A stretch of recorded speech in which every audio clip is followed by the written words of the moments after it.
Welcome, everybody, to today's episode of the Empower Performance Podcast. Today's guest is Angie Owens. She's a track and field coach, but she also knows quite a bit on nutrition, and she's a very well-rounded coach when it comes to all aspects of training. Angie, if you don't mind introducing yourself, could you speak about your athletic background and how you got into coaching, please? Yes. So I'm a performance coach. I'm a strength and conditioning coach. I'm from Germany. So my background is more, I started being a nurse. So I'm a registered nurse. I worked as a nurse for like 10 years. And then I think like with 25, I started studying sports because I wanted to get into sports. I always knew I didn't want to be a nurse for the rest of my life. And that's what got me into coaching, like the college time and just working at in the beginning at like a CrossFit box and did like personal training, got me into Olympic weightlifting, which I really liked. And then further on, I got into track and field. It's not as big in Germany, obviously, than in the States. So I got really excited when we got the opportunity to move abroad to the States. And yeah, now I'm here and I work as a strength and conditioning coach at a high school and at a performance studio for athletes in general here in Monterey, in California. That's awesome. What events did you do in track and field, or do you primarily coach? Is it all the events, or is it more distance or So hurdles or anything like that? I'm more the sprints coach. I do have a track and field certificate, but I do more the strength side. If they need help, I Mhm. do jump in to the track stuff. I do the 100 meters and the 200 meters. And that's what I am still competing in the master's class. My goal is Awesome. for the summer to go back into competing. I think it's important to still compete at any age. I was a college soccer player. I played from 9 until I graduated when I was 21. And then I took a few years off when I was coaching. I didn't have time to play and coach. And I still exercised, but I just didn't find as much enjoyment in the gym if I didn't have a reason to train. I didn't have Yeah. as much intent because I didn't have a goal. So I started jujitsu and Muay Thai maybe a year and a half ago. And it's been a nice journey. It's nice to still have the ability to feel playful and fast and challenge your body in different ways. And it definitely makes training in the gym a little bit easier because now I have specific demands I'm trying to prepare for. Yeah, definitely. That's what I was thinking. I was doing like all the work at the gym, all the plyometrics, all the power work, and I was like, what for? And then I still got because we lived for like 3 years in Italy, and I was then trying to find like a track team Mhm. again, and they had like a masters team, and I was like, okay, let's try do it, and I did it. I competed in the indoor in Padova in Italy. It was like really fun. Yeah. So I totally get that. That's awesome. I'm like 33 now, and I think you still need to like keep yourself sharp and fit. And sprinting is like one of the best things you could do. It's like any sports. If you do like soccer or whatever your sport is, that's like really important to stay fit and stay young forever or as long as possible. You mentioned that Mhm. the track You culture mentioned is that. bigger in the States than in Germany. I can't speak to track culture in Germany, but I know here a lot of athletes, especially like football players or soccer players, will use the off season to do track and field to improve their speed for field and court sports, or they'll do the jumping events if it's like a basketball or volleyball player, for example. I'm curious if you think that's one of the main reasons why it's different. Do you find that it's interesting working with athletes who use track and field as a supplemental sport as opposed to their main sport? Yeah. So in Germany, I think the whole funding is different. There's not as much money or like funding in general to support the sport. I follow a few athletes and listen to podcasts for a German 400 meter and 800 meter athletes, and it's really difficult Mhm. for them to get the sponsorship and everything. And even for me, finding a team in Germany is hard because you have to be in a Olympic team to be able to train at the stadium, for example. And so you have to go a little bit outside of the city and find a track team. So it's Mhm. not as because you go here to the school and you have like a high school track. You go to the college, there's a Mhm. track and there's a track team, and then there are like a lot of like run clubs here. And I think that's really missing in Germany. And it's like so much better Mhm. here. Like it's like mind blowing. I always like tell my husband when I come home from the high school training, I was like, they have like a food truck set up outside. And they have like Uh, balloons, and it's like this big thing of like sports, and that's just like so much different. And I really love it. It's a really good experience for me. So many opportunities. There are like athletes then coming in from like high they play like another sports and they want to do like track and field to get like faster, or they just want to come Mhm, in and do the strength work just to get a little bit stronger. And you can see that they're not as much into it, they're not as much as intentional, and they're just come in and they leave. And I mean, it can be beneficial, of course. Like, you want to be sprinting and you want to be fast on the field as well. You have to decide like what is most important to you. And if mhm, that means I be faster, I would just like concentrate then on the football or the soccer part. Yeah. mhm. I wanted to speak to your style of training. I think that a lot of the history of, like, strength and conditioning is still it's not that old relative to other fields. So you said you were a nurse. I think there's a lot more of a history of medicine throughout all time as opposed to strength and conditioning is still a pretty modern field, and I think most of the stuff that we take from it today is from studies that were used for track and field and then also for strength sports like powerlifting, bodybuilding, and Olympic weightlifting. I think those are kind of the main Yeah. methods that we use to build programs now, but I find that most people will train, at least general fitness, will train more towards the strength side, or they'll do endurance events, but people will lose speed almost twice as fast as they lose strength, and I find that if they incorporated more track and field style training, that would help people age better, but then, of course, it's one of the most important things you can do to be a good athlete. Can you speak to what you consider good track and field training to be, or what people can learn from track and field and add to their training? Yeah, a lot. Because if you like do track and field, you have to prioritize the speed part a lot to get actually faster and get the results out of it. If you like go and you're like a strength and conditioning coach, or like you're an athlete and you want to get faster and you go sprint for like once or twice a week, and you're not doing it the right way, because you also have to like figure out what kind of sprints do I have to do when. That's not really beneficial. So coming into the track team definitely gives you the opportunity to look at how to get faster really quick, because you're gonna see results in like 6 or 8 weeks. That's like how much time we have in the high school from the off season until we go into the first meet. Mhm, And yeah, definitely different kind of workouts. Like, you prioritize plyometrics a lot, you prioritize acceleration a lot. And you're gonna do this like 3 to 4 times a week, which is like a lot. I don't know if like a soccer player would do the same. mhm, But that's what I think you can get like a lot of from the track training to get faster, definitely. And mhm, also like the mechanics, just how you run, how your stride should be, how the stride length should be, and what actually sprinting is. Because like in field mhm. sports, you have a lot of like change of direction, you have a different other components to it. I think that's interesting though, because a lot of people kind of neglect the speed side of training. They focus on the strength side of training. If you try to get more powerful in any sport, power is just the equation of speed times strength, essentially, if you want to simple it down as much as possible. So if you stay the same amount of strength and you add speed, you become more powerful. If you stay the same speed and you add strength, you become more powerful. But if you add both, then of course you become more powerful. So why focus on just one side of the equation? So I had a guest on recently who's a golfer, and he's talking about how people will focus on wanting to swing a club faster, but then they don't think that it's important to do their plyometrics, for example, or to lift very heavy. So I do think it's interesting to have both sides of the equation.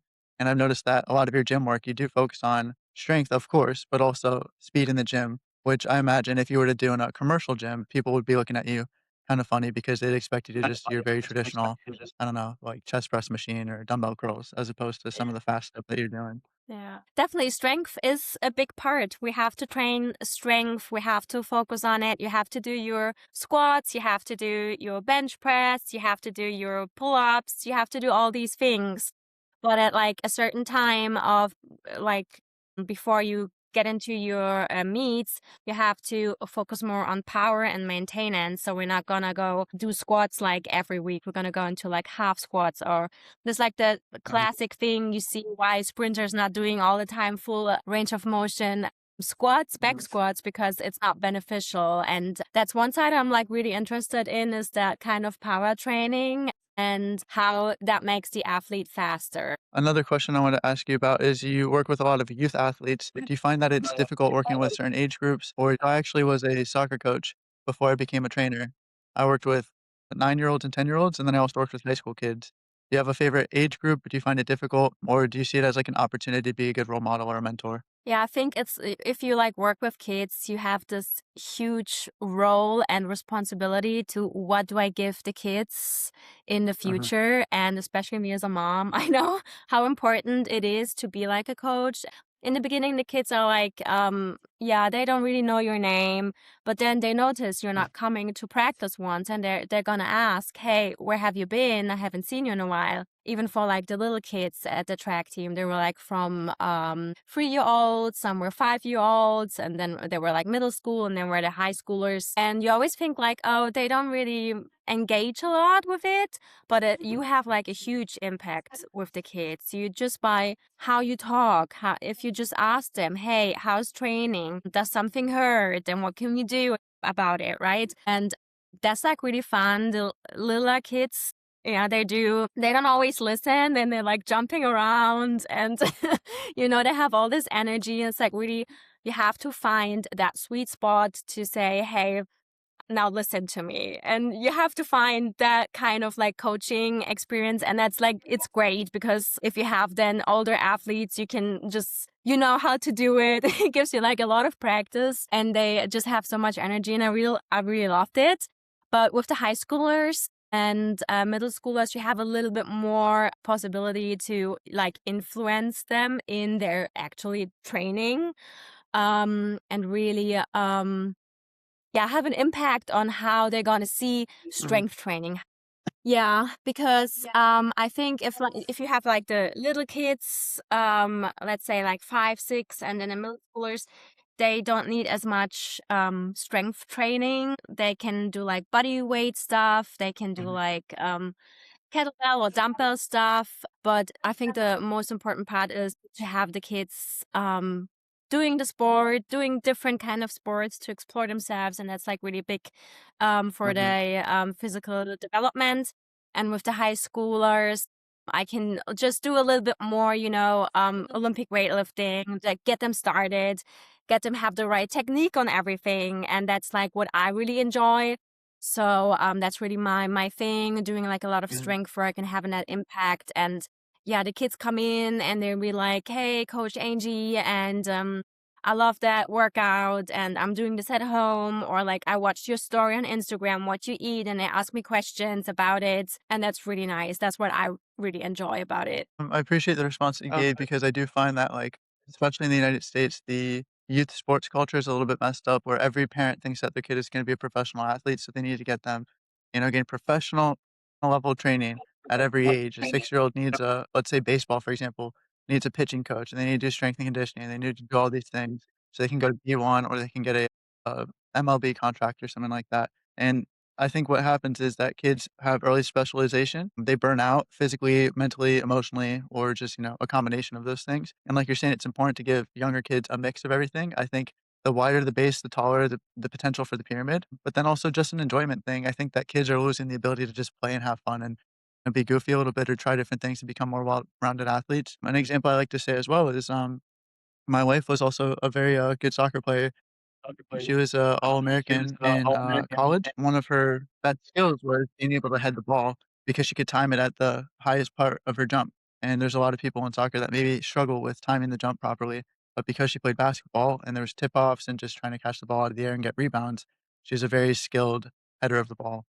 So I appreciate you saying that, as opposed to the higher level athletes, they can start to focus and specialize a little bit more and try to achieve the highest level of performance possible. Yeah, and I think that's just a cultural difference. That's what I said. Like in Germany, it's not as Mhm, serious, and here in the States, I feel the parents want their kids to go and be like good at sport, but then at the same time, they're just kids. I do like yeah, I just want them to enjoy what they do and for a longer period of time. So when they're like 30, they'll be like, "Oh, I had this high school coach. She taught me back squats, and I still remember her." And that's just what I'm aiming for. And of course, I want them to get stronger. I want them to get powerful. But that comes like automatically if the kids are having fun and they're into what they're doing. That's what I think. I was fortunate that when I first became a coach, I was an assistant coach in high school and the head coach of the program. was a tremendous person, and he valued the individual over the player, and he always said, "Good dudes first." He would rather coach people to become good people than to become good players, but of course, winning mattered. So everybody thinks that that might be kumbaya, that might be some hippy dippy thing, and he doesn't care about winning. But he also had the most successful team, one of the most successful teams in the entire state of Colorado, when I was out there, and he coached very, very well. And I think that he started with culture, and it bled into everything else. The impact he had on those kids is much greater than them scoring a few more goals this season or maybe going one round further into the tournament in the final season. And I've seen most coaches, it feels like sometimes can be the other way around, at least when it comes to a competitive level.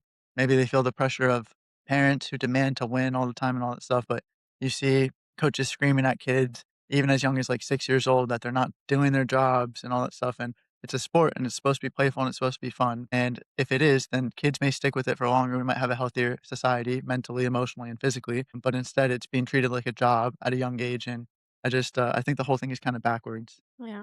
I was like shocked as sometimes the kids come and they had like swimming lessons before track. I was like, how do you do Hmm. this? Like, what do you mean you did like sports and then track?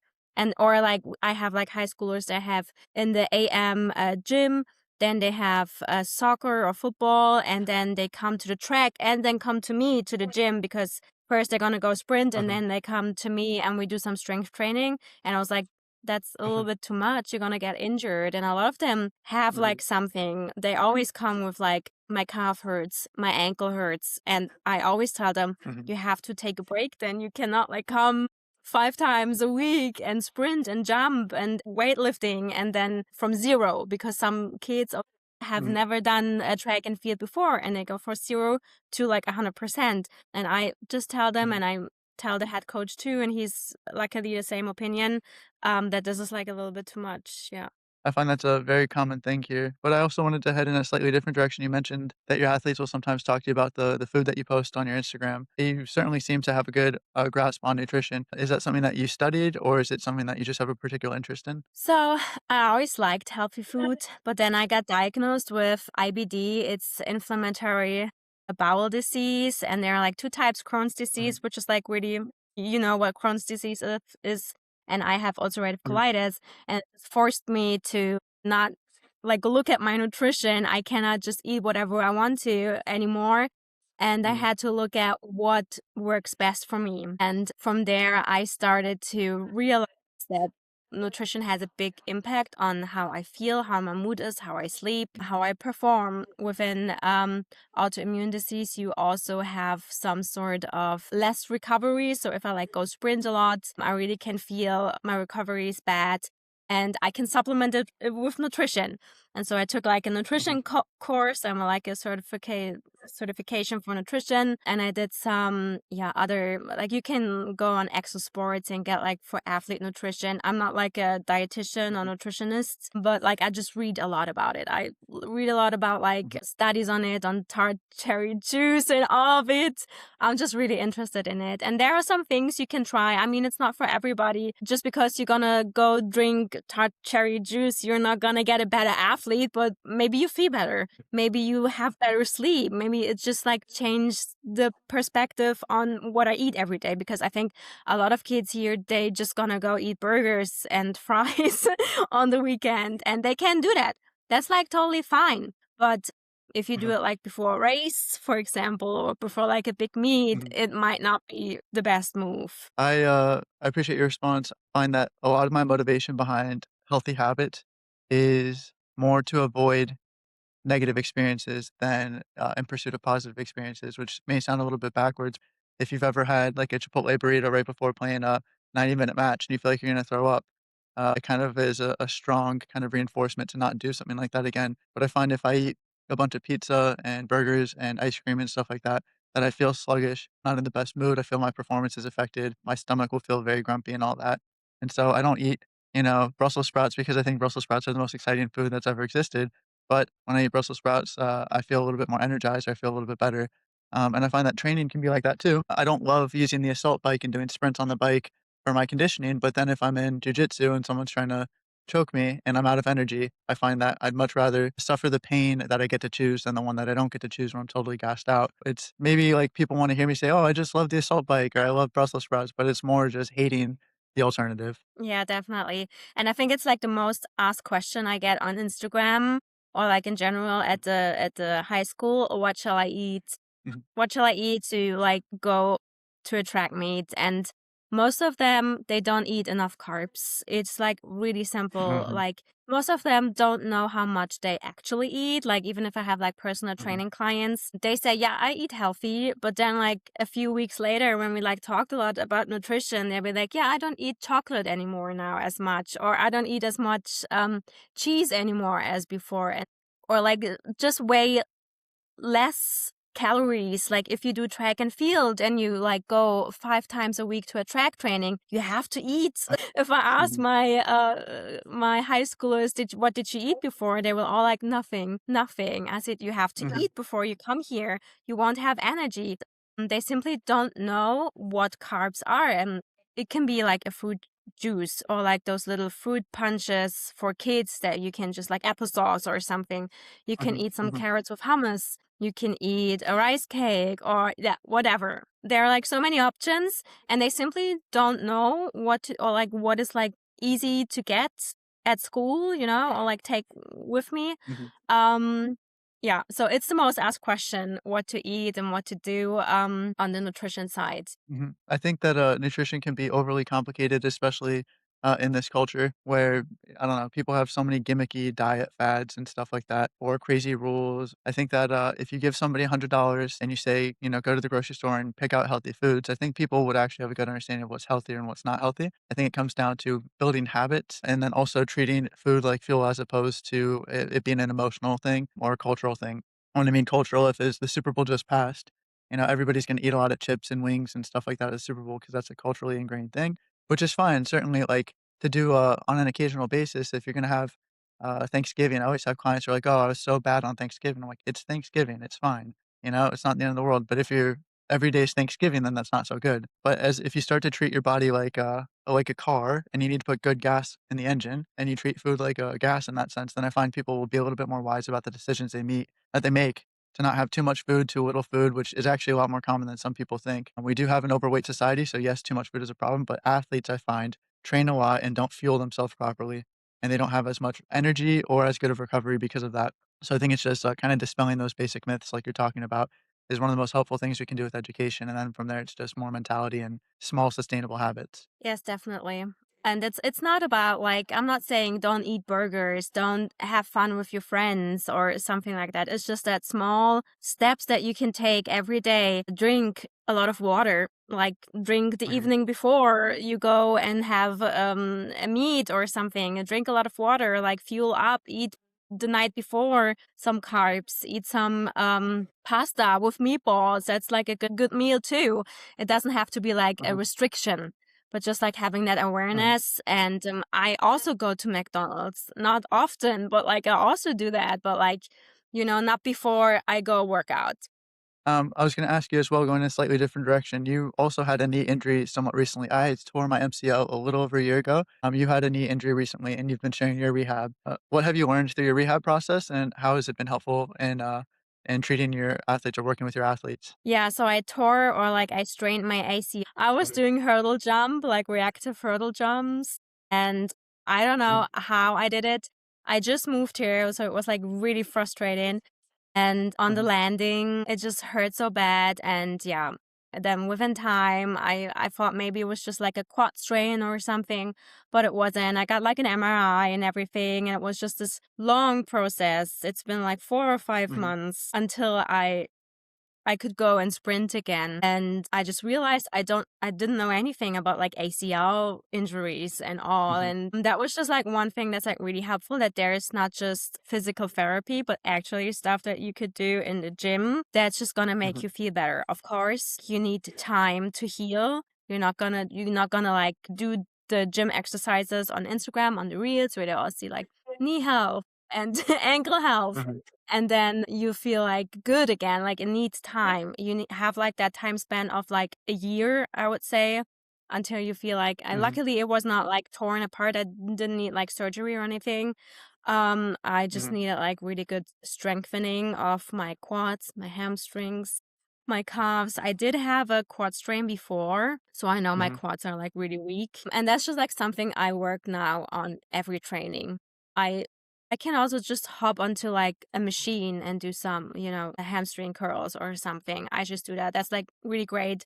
I'm not a big fan of machines, but for that, that's like really great. That's just something I mhm, learned, yeah, being a little bit more mindful and being like, okay, I cannot work out right now. I cannot go sprint. What else can I do instead? And so, mhm. yeah, that's just one thing I learned. I think I think that's a really good lesson though, because a lot of people will I use this analogy, the whole glass half full, glass half empty, but it's not always half full or half empty. Sometimes you get an injury and it's 90% empty. And people will say, okay, well then I'll do 0% of anything, not seeing the 10% that they can do.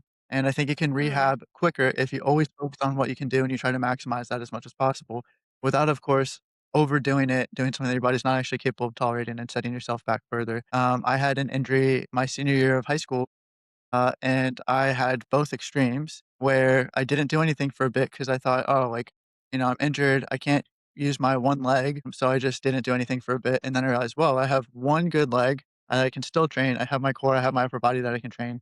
So I started training everything else. But then I also overdid it on my injured side and set back my rehab a little bit by a few weeks here and there because I was just pushing myself a little bit too hard. For my MCL more recently, I was fortunate to find a plan on the internet, that said, "Once you can do this, you can move on to this."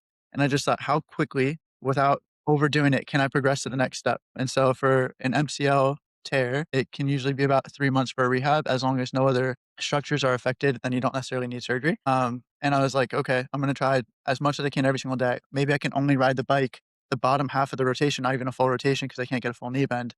But I'm like, "Okay, well, then I'll just do that as much as I can, as long as I'm feeling like it's not too terrible in terms of pain or see how I feel the next morning." And, my recovery was 2 months as opposed to 3, and I think it was partly because I had the mentality, "What can I do?" And I tried doing as much as possible, as opposed to feeling sorry for myself or being a total idiot and doing some crazy things. And I feel like if you have like physical therapy, I didn't feel like that helped a lot. I was Mhm, asking questions all the time. I was like, when can I do squats? And they were saying, I don't know. I was like, what do you mean I don't know?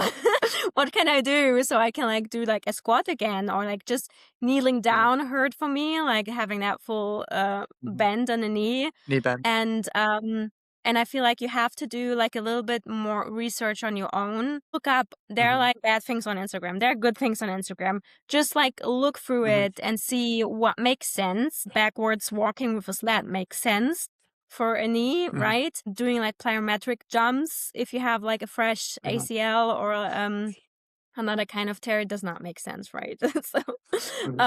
just like try and look up things, get a program, definitely makes a So I think big impact.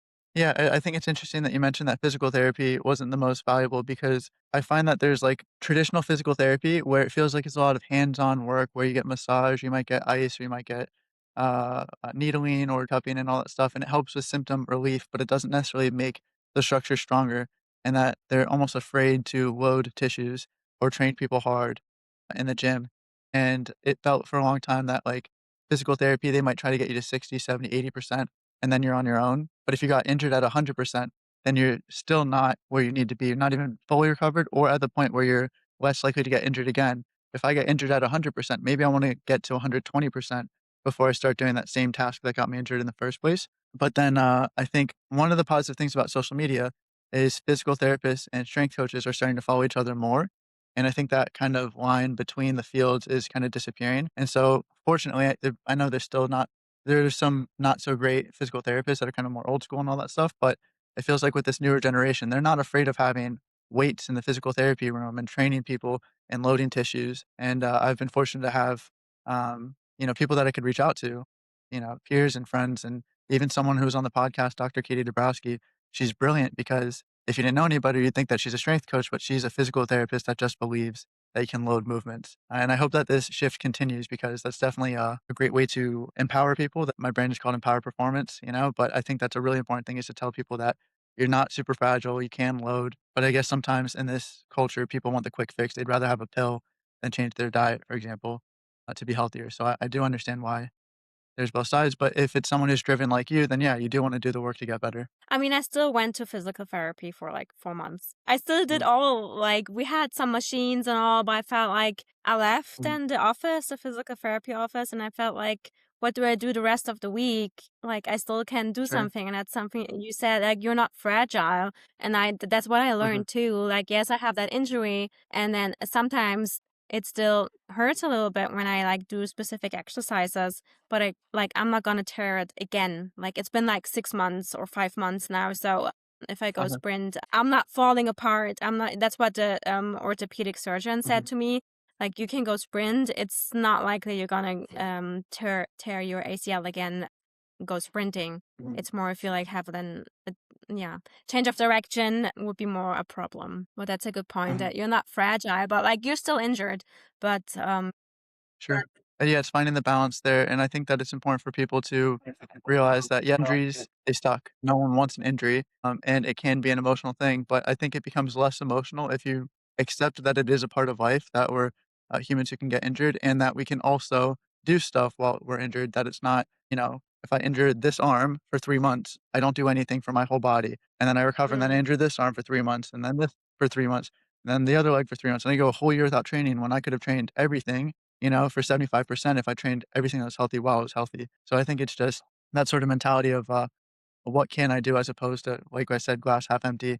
I'm hurt. I can't do anything. I'm going to be really upset about it, lay in bed, and let everything else deteriorate much faster. And I have this conversation with clients sometimes. Clients might get a client might get an injury on like their leg, for example, and say, "Oh, I don't want to train the other leg because I don't want there to be imbalances." And the thing I tell them is, do you really want your healthy leg to get as unhealthy as your injured leg, as weak, as much atrophy, for example, that you lose the muscle and it's that much harder to recover. And then that's not even discussing the idea of the crossover effect or cross education, which means that if you train the healthy limb neurologically, the like injured limb still has benefits. Maybe not physiologically because you're not actually stressing those tissues, but you can have better strength gains or at least maintain strength better as long as you're training the opposite limb, which is kind of this funny thing about the wiring of the brain and all that. But that alone, I think, makes it worth it for people to train the healthy side when they have an injured side. yeah, definitely. Injury for many, especially if you're like young, it feels like a failure. It Uh-huh, feels like you did something mhm, wrong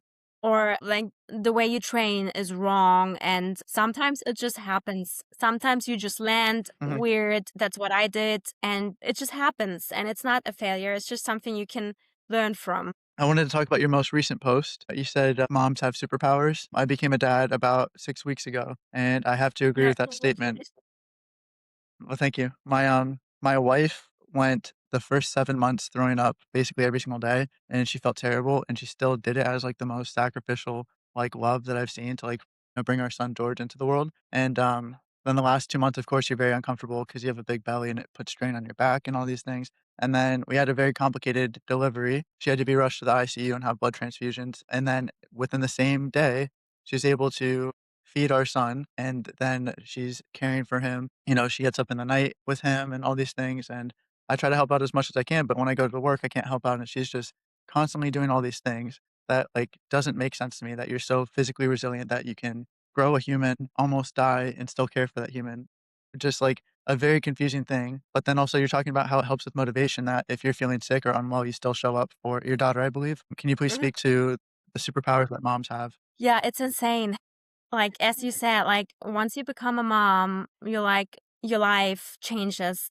Like, the life you had Mhm, before and the person you're still the same person, but on another level. Like, if you ever, mhm, like, thought you were tired or thought you were exhausted, if you have a kid, it's gonna change, especially, like, newborn mhm, phase. That's, like, crazy. Like, I don't even know how I did this all night, being up and then feeding and then changing. Of course, it's, like, intuition a lot, and then your hormones help you with that. It's insane. And then what, like, you physically and everything, it's like hardest thing you can do. And now my daughter is free, so she's not as mhm, little anymore. And my husband is gone for work a lot, so I'm all by myself. And what I meant is, like, we go through phases where, I bring her to bed every night. I get up with her and get her ready for the day. I drive her to school every day. I take her with me to the high school. because it's in the evening, the practice, right?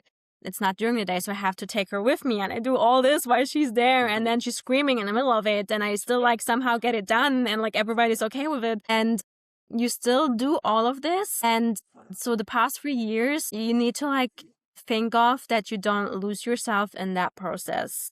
You have to Mhm. find yourself again and that old self that you have been before birth. And that's like really hard. With a lot of moms that I talk, they feel isolated, especially like the Uh-huh. first like months. And then they get like 1 year old, and then you can like start doing things again. Um, and you just feel like not like your old self. And that's just like Mhm. so hard as a mom. And you feel like, Mhm. will that ever change? And yes, it will change. But you also have to look at yourself and be like, what can I do for myself? Because I get up every night as a mom. I get up and I Mhm. feed my baby.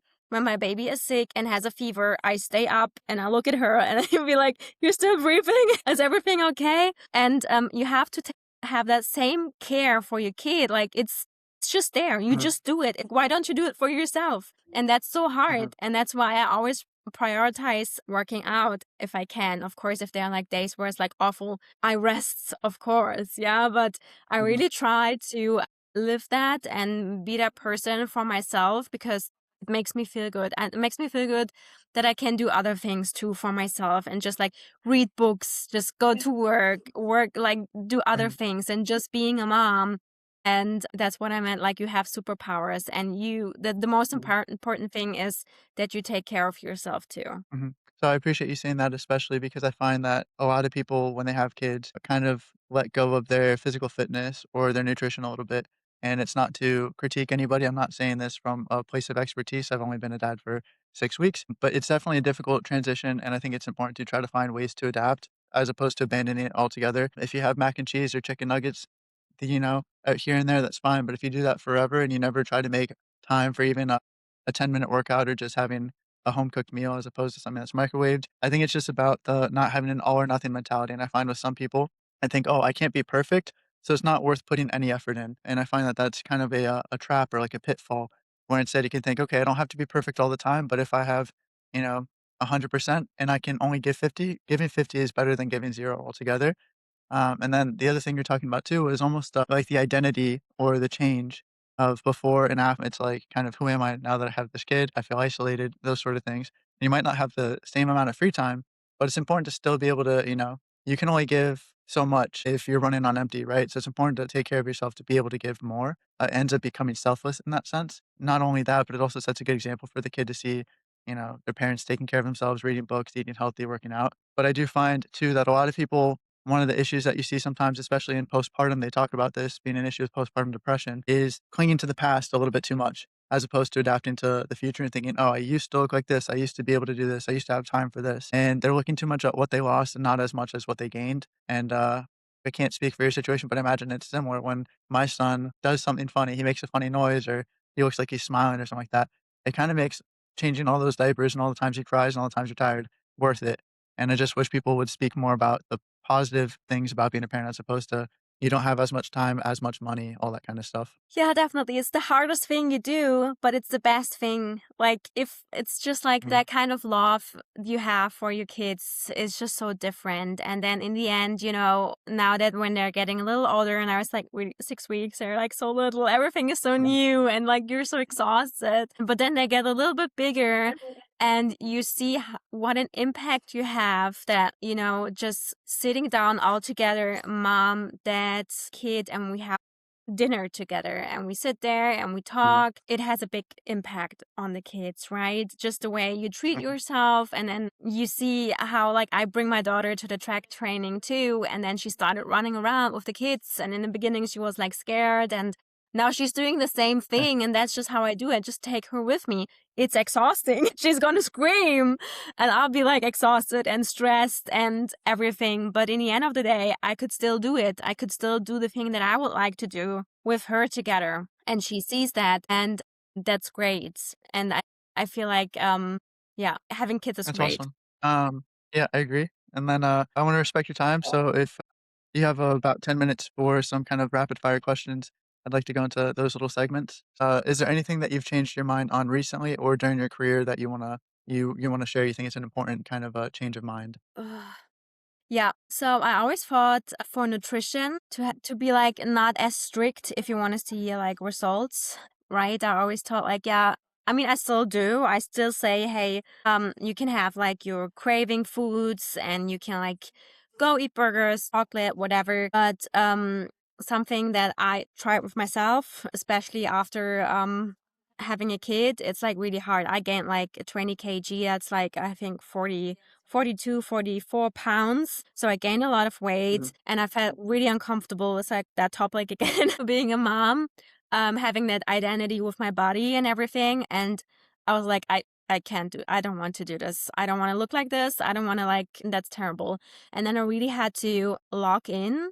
And I tell that my clients too, if you want to see a result, for example, like this, you have to track it. There is Mhm, something you do that is not like it's because there are like clients coming in, hey, I have like PCOS and everything I tried, nothing worked. And then I track with them like every day. I'll be like, oh, do I need like a scale? I said, yes, you need a scale. You need to like weigh everything. And then they see, A, they're not eating enough, they're eating the wrong things, like a lot of like mhm, chocolate or like chips or anything, not eating enough protein. I'm not like the biggest fan on eating 180 grams of protein. I think like 120 for a woman is fine too. But still, like, mhm, you know, some clients or like athletes, they don't even eat like 100 grams, which is like, yeah, not mhm, enough to build like muscle, right? And mhm, that's something that really changed my mind because I like tried it on myself. If you really lock in and you like track and you have to be really strict with your nutrition, then you see the results. Of course, not like in a crazy way like a bodybuilder, but it is the same for athletes. If you want to see results mhm. in a nutrition, you have to like track your carbs, track what kind of foods you eat. Yeah, just to have like an Mhm. overview. I wouldn't have done that like 5 years or 6 years ago. I appreciate you saying that. I think that people will say, "Oh, like, I eat healthy," but then if you had them even just have a food journal, never mind their calories or their macros or even micronutrients, which I think is neglected. If you just have them with a food journal, you'd see that they have big periods where they're not eating and the periods where they're eating, like, way too much, and they might have not the best foods or, like, the wrong quantities, and having some idea is better than, just guessing. There's that term, if you're not assessing, you're guessing, if you're not testing, you're guessing. But in that same context, if you use it in application with your track athletes, if they say, "I wanna jump further or jump higher or run faster," and you don't have a way to measure that, then I find that you don't get the same intent, you don't get the same results in the same amount of time. You would say, "I wanna put on muscle or I wanna lose weight," or something like that, is almost but I'm not gonna track my calories, is almost like saying, "I wanna get faster," but we're not gonna use stopwatches. Yeah. You're not gonna like, yeah, there's no point in it. Yeah. Is there anything with track strength conditioning that you wanna dispel? Maybe something that people get wrong all the time? Yeah, I see like on Instagram a lot of reels, like it's trendy, train like an athlete. Of Uh-huh. course, I'm like it's catchy. They have like catchy hooks and everything, and I do the same thing, or like I try whatever. But like sometimes I see like for example plyometrics workout. Like a lot of people try plyometrics training, which is great. I love it. They like you should be jumping because a lot of people cannot jump anymore. It's like super hard for them to Mhm, just like jump on both legs, jump on one leg, landing on one leg, landing on both mhm, legs or both feet. And but I see like a lot of like beginner plyometrics and then they're doing like death jumps or so. And this is like not a beginner exercise. It's like it's a skill. It's something that you have to progress. It's something that you have to learn. And yeah, just being a little bit more mindful of what you consume on Instagram about like track and field, and because a lot of like track athletes do a lot of plyometrics, but especially they see then, mhm, oh, they're doing like hurdle jumps. They're gonna do that drop jumps onto the box, and there's like this viral video where mhm, he does it like with one leg and then jumps really far onto the. Yeah, it's crazy. You need to like start with really basic beginner exercises, which is like plate hops, pogo jumps. And even with pogo jumps, people mhm, are like struggling, right? Because you have to like mhm, build up that stiffness in the ankle. Like a lot of the high schoolers don't have that. They mhm. have to learn that. It's like a period of time, I would say like 6 to 8 weeks, where you like see the progress. I see now some progress with them after like 5 weeks. And yeah, I would not like jump right into like the crazy plyometrics workout and want to copy what other athletes. I mean, not the athletes. The athletes like show really only their track stuff, but those viral videos, where they have that fancy hook and you'd be like, oh, I need to do this in the gym. And then, yeah, it's not so beneficial for you. I You have to find like build from up. Yeah, I agree with what you're saying. I think that one thing that people don't understand about plyometrics is there's extensive plyometrics and intensive plyometrics. Extensive Yeah. is like the lower intensity stuff that you should do in greater volume, and then intensive is the high intensity stuff where you do need a lot of rest and recovery. And I think in track and field, at least at the higher level, this is a very well known thing. For sprinting, for example, if you do too much sprinting with too little rest, it's not actually sprinting at top speed and you're not actually pushing those boundaries. So you actually need ample amounts of rest. You need a lot of rest. But the same thing can be said for intensive plyometrics. So if you see a workout where people are making you do really intense plyometrics, and a lot of them, and with very little rest, it's a kind of a recipe for disaster. It's just going to be kind of sloppy, the quality. You're not going to be getting gains on that. But then maybe something like pogo jumps, for example. I saw you made the post the other day where some people don't even do it with the right intent or the right intensity, where they don't pull their toes up and then strike the ground. They're kind of just like letting their heels drop every single time, or the toes are down the entire time. So it's not even done with the right intent. So plyometrics certainly are a skill, but like you're saying as well, it's important to start at whatever level you can and scale and increase over time. And then also, I think the rest factor is important to understand. You mentioned that you did CrossFit before.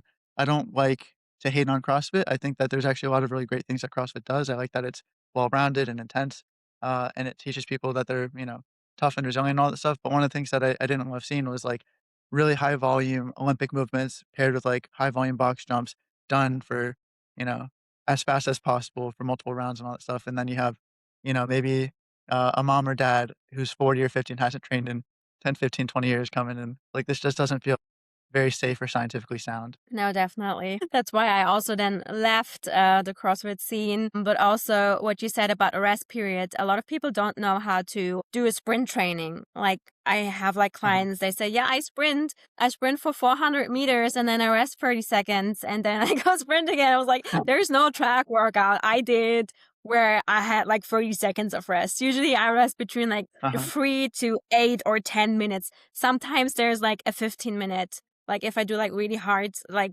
the whole 300 meters or so, there's like a huge rest uh-huh, period that you need to get like better. And usually if track mhm, athletes see that, they know the workout is going to be really hard. The longer mhm. the rest period is, There the are harder it is. yeah, yeah, I can imagine. I was gonna ask as well, is there so on the opposite side, as opposed to misconception, is there like a positive change that you're noticing in the track and field, strength and conditioning space? Yes. I feel like, I mean, and the one downside is that with social media comes a lot of people doing not the right thing or not like with the right intention or like just copying things. But on the other side, it makes it so much more accessible for everybody. For like Mhm, college students, they use social media to, yeah, get better, get like a following and everything. And I feel like that's really cool. I feel like that's a positive mhm, change too. I mean, I post a lot on social media. I like it. Yeah. I think that's like one big thing I would say. That's a positive change, and just have more mhm, podcasts like this available, more people speaking about what they know, having a bigger platform coming from, usually back in the days, I started with like YouTube or like websites, writing mhm. articles, and now you can just like go and get wisdom from the right people. And I think that's Mhm. amazing. I've appreciated social media's ability for me to, like, make friends, for lack of better words, in the training space because, I tell people that, I'm in a small town. My whole county is, like, less than 5,000 people, and there's not a lot of trainers in the area, and there's not a lot of people that I can speak to, but I can speak to people from Germany who are living in California and, have these nice conversations and like it. So I just find that Yeah, it's that's been a great. really cool thing for me. The other thing I was gonna ask you is, okay, so I have 2 more questions, and they're both tied for my favorite question. One of them is what feels like a touchdown or scoring a goal? It just feels like a huge win in your job. I mean, if I come in and the people saying, hey, I made this progress, that's like a huge win. I mean, obviously that's Mhm, great, but there are going to be days where they have no progress, where everything's like going wrong for them, right? Then for me as a coach, I need to find something that I still like and that's still a huge win. And for mhm, me, it is just having that connection with the people. I mean, I'm a nurse. I like talking to people. I just like that connection and being like, hey, maybe there's something else going on in your life and we're just talking. And then they come Mhm, in and just like tell me everything about their day and be like, hey, yeah, I got this and this going on at work and I'm like traveling or stuff like that. And that's just great. And that's a big win. That's why I do coaching, not mhm, because like I'm the most athletic person or I just like the athletic part, right? But I just like being with other people, being with the kids. I like being like that's nice. I think the kids like me too. It's just mhm, fun for me every day. And I didn't have that with nursing. That's why I like also switched because in Germany it's a little bit different nursing than here in the States. It's mhm. not as yeah, people don't say, "Oh, you're a nurse. That's great." They'll be like, "Oh, you're a nurse." Okay, that's a hard job because it is really difficult. And I feel like since I came here to the States, I really come home and be like, hey, I have a stressful day, but it's great. I love it. Like, I love everything. I love the wins. I love, like, not having wins every day and just being with the people and do what I love. I really appreciate you saying that because a lot of people like to highlight, "Oh, it's great when someone gets a PR, when they do this that they couldn't do before and all this stuff," which is huge, but I think not enough people talk about the value of being there when things aren't going well, and so, some people say like, "Oh, AI is gonna take over everything, it's gonna replace all the coaches," and I think as long as humans are social creatures, which we are, we're gonna need that human-to-human connection, and Yeah. being there for each other in the low moments, and I find that's where coaches have the most values because you can write the most perfect program in the world, but, someone can show up and not be in the best state of mind or best physical state on that day because life is crazy and chaotic. And it's being able to adjust and then also to connect with people I find is a really powerful thing. And that's what good coaches do. They build trust. People talk about buy-in with coaching all the time, but to me, buy-in is just trust, and trust is just developing relationships. And one of the easiest ways to do that is just care deeply about your people and let them know that. So I really appreciate you sharing that because a lot of people wanna say, "Oh, it's a when someone wins a competition, that's my favorite thing," and I'm like, "It's cool." But also there's a ton of value too in the moments that you're talking about when people are going through hard times and you can be there for them. Yeah, definitely. Cool. The final thing that I wanna ask you is if you can give one piece of advice, it could be to absolutely anybody about absolutely anything. Doesn't have to be training related, doesn't have to be nutrition related. What would that one piece of advice be? Oh God. One piece of advice. Just, I would say, because having a different career in my life, I'm 33 now. I Mhm. would have never thought I am now where I am. I thought like 2 years ago, I would not like doing school, like college, like I'm in the talk, like doing college work. I'm working at a performance gym. I would have never thought I would be able to do that. And I just worked really hard on this. I like leveled up my education. I'm like doing the CSCS, doing all those things. I'm working really hard for it. I never gave up. And now I can do the thing that I really, really enjoy and have the life where I feel like, oh, now I feel like I'm at home, like I'm at the place where I'm meant to be. And that's something in my like mid 20s I would have not thought. I was like, I don't know what to do with my life anymore. Like I started sports business management. I was like, I don't know. Like then the CrossFit thing, I was like, oh, nee, this is also not the thing for me. And I just kept trying. I just kept doing my thing and never give up. And that's just like so hard, I think, with everything, with fitness, with nutrition, if you want to, or with like just being an athlete in college, in high school, go to track meets, go compete, do it, fight for it, and never give up. I appreciate that. What you were saying was making me think of this little cartoon that I've seen a few times where it's 2 miners digging tunnels, with a pickaxe, and one person gets, like, that close to a diamond, and they just have to hit the pickaxe one more time, and then the tunnel will open up and they'll see a diamond, but they get tired and they turn around and they go home, but the other person just keeps going and they finally find the diamond, and so, like, for example, I'm very happy with the life that I live now. I'm not financially insanely wealthy, but I tell people I'm rich because, I have a good wife, a good kid, a good dog, a roof over my head, my cars work. I enjoy what I Yeah, do for a living that's and all that great. stuff. Yeah, I tell people that, like, I'm rich in that context, and, I didn't know when I was 18 or 20 or, even 23, 24 when I was a soccer coach what I'd be now that I'm 28, a strength coach. But it's like you're talking about, you study for the CSCS, you work really hard. Starting this business wasn't, like, an easy venture, especially, like, during COVID. It felt difficult to just, like, start a business up and all that stuff, but I'm very happy that I, you know, just kept focusing on the next step. I didn't think that I would necessarily have everything that I have now at this age, but I just focused on the next step and kept focusing on the next step until, you look back and you say, "Hey, that's really cool. I actually made a lot of progress over the past couple of years." So I think that's wonderful advice. I wanted to thank you for your time and then just give you the opportunity if you want to plug yourself, your social media, anything that you wanna plug, please do. Yeah, you can like follow my account if you're like a youth athlete or you're just interested in coaching youth athletes. It's Strong with Angie. And I share a lot about like track training and nutrition for athletes. And yeah, if you're like in the California area, come visit the Lab Monterey. It's where I work at. It's a big facility. We have a lot of testing stuff. I'm always happy to have you. Just text me, DM me if you have any questions, if you want to know anything. And yeah, it was fun speaking on here. Cool. Well, thank you very much for your time. Well, thank you.